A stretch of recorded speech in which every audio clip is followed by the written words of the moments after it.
A reading from Sophia of the Bright Red Sneakers series, Volume 2, Unexpected Visitors, Chapter 35, Ambush Waiting to Happen.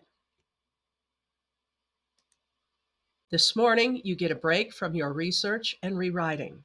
I'm giving a lecture on the voices of slavery. I'll be reading a portion of Scenes in the Life of Harriet Tubman. Ms. Tubman escaped on the Maritime Underground Railroad in 1849.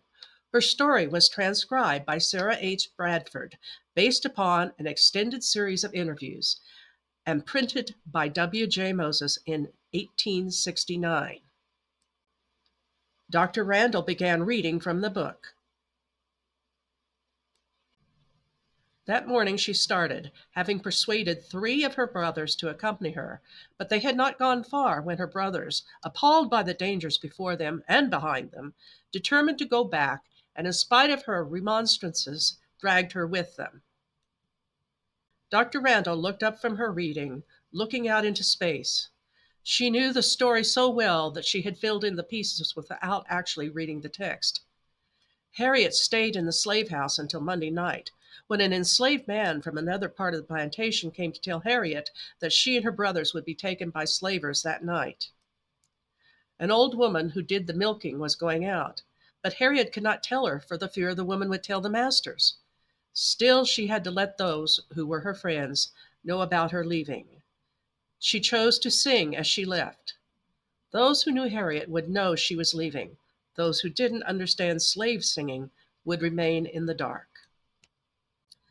Dr. Randall returned to quoting the book verbatim.